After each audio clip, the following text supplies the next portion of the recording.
Chestnuts roasting on an open fire. But we don't have an open fire and we don't have chestnuts, but we do have peated whiskey. Welcome to another episode of She Hates Whiskey. I'm David. I love whiskey. This is Meredith. She hates whiskey.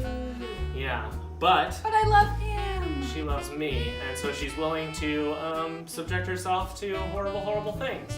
And that is potentially the case today. We're going to dive headfirst into the world of peat, specifically Scotch and peated scotches. So, many people think that all scotches are peated. That really isn't the case. I would actually assume most scotches aren't peated, at least in terms of different expressions, while some of the most iconic ones are peated. Now, peat, people don't actually know what peat is. It is not a guy who comes in and peats whiskeys. But traditionally, in a lot of places like Scotland and Ireland, they didn't have many trees. So when they malted their barley to make whiskey, which essentially means they get the barley wet and it starts to germinate, like it's popping out and going to turn into a plant, then all those sugars start getting released, and we heat it up of some sort to cook it to stop that breakdown, and that starts to release the sugars but stops the process before all the sugars get consumed. And so when they were peating barley, they didn't have a whole bunch of wood or other heating methods in order to dry out the malted barley, and so what they did use was peat. Now, peat is essentially kind of mosses and grasses which are growing out on those moors that you see famously. And so as the material dies, it starts to build up and decay, and it starts to compress itself. And what you do is you cut down in, and it's definitely really wet, but you let it dry out, and then you can light it on fire, and it burns, and it has a distinct smell. And so it's actually kind of like really, really young petroleum. You can almost think of it as, because just like the gas that they pull up from way down in the earth, that was old organic matter that was compressed and decayed and kept down there for a really long time. So actually, when people smell and kind of feel like they're smelling almost like a gasoline type thing, that is actually not too far from what it is. But the only way you get the peat is actually from the barley. So the barley's there, it's malting, and then it has the smoke go over it, and the smoke is absorbed by the barley. And then it's the sugars are extracted, they make the distilling process as they do, and the degree to which that survives that process is the degree to which it is inside the whiskey. It smells really smoky already. And it smells really smoky indeed. So we're kind of going to take a quick little journey. So we're going to start off with Highland Park 12, which is a really great classic Scotch whiskey from the Orkney Islands, which are the furthest northern islands of Scotland other than the Shetlands. Uh-huh.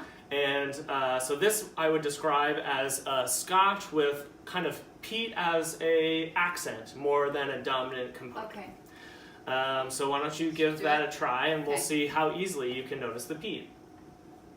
Got it. Got it? She's got it. Is it, so Highland Park 12 uses some sherry cask, so it has some kind of dark fruitiness. So why don't you give it a taste, and we'll see how it is. This is certainly more approachable than other things that we'll be drinking today, so we'll see. Not too bad. Not too bad? Not too bad. How about peat-wise? How's the peat? Light. Yeah, it's like you can tell that it's smoky, but it's not. You're getting a lot of other things other than the peat. Yeah. It's kind of sweet.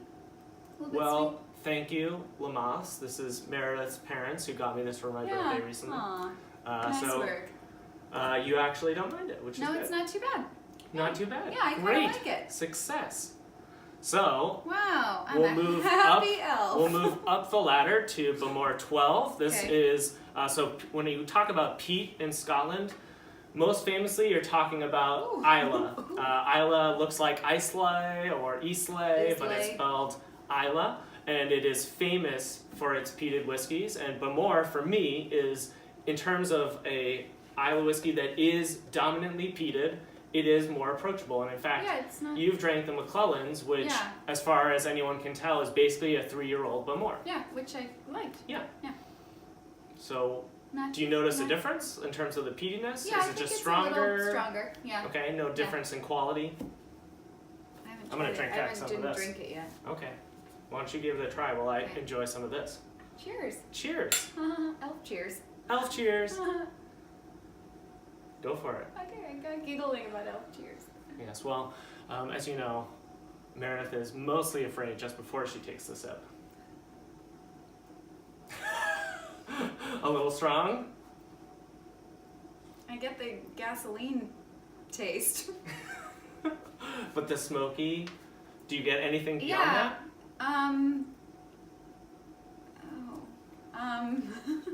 It's just tastes bad for a little while, Yeah. like gasoline or Yeah. chemicals, and then the after smoky is just like I ate, something really smoky. Or like if you, I don't know, you've never smoked a cigar, have you? I have not. Next week on She Hates Cigars. Yeah, so if you've ever smoked anything and Yeah. you finish, but that kind of oily smokiness still lingers in your mouth, so you're kind of like walking around still being able to taste a bit of the smokiness.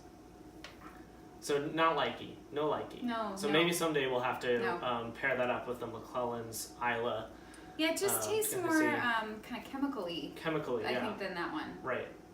Yeah, because I like smoked things. I like burned things. Okay. But that one, not so much. I'm gonna try this one again. Okay.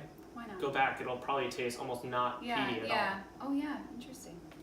That's one of the things. If you try to drink a whole bunch of different peated whiskeys, or you drink a number of scotches and you start off with something peaty, the peatiness kind of stays with it because it's the oil is kind of I think clinging it's in your left mouth. over from that one. Yeah.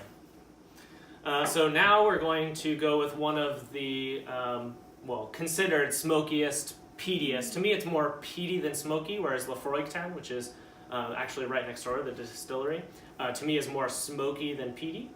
But Ardbeg 10 and Ardbeg in general are one of those things that people say, oh, that's the peatiest. So if that was a little bit too much for you, I'm looking forward to your response to this. Facially. Facially, maybe the sounds, we'll see. Ooh, oh. Ooh. That's not good. This is like if you closed your eyes and somebody was like, "Where are you? Let me put this under your nose." You'd be like, "I'm in the middle of a smokehouse." Yeah. That's what I would think. I've only been to one smokehouse, but this is what it smelled like. Good cheese, though. Good cheese? Yeah. Oh, yeah.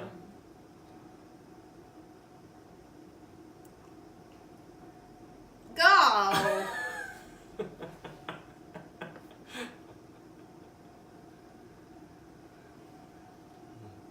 Good? I think she really likes it, actually. No. Let me shake my head. Do you more. notice a difference in the peatiness? I mean, just from the nose, like the type? Because I notice, like, really difference on the nose. So that's the Ardbeg. It's good. Oh, it does smell really different. Really different. Yeah, it does smell really different. So a lot of different... This one smells more chemically now. Yes. Well, so there are a lot this of... one smells a little sweeter. Okay. That's fair. That's actually probably pretty accurate to what people would say.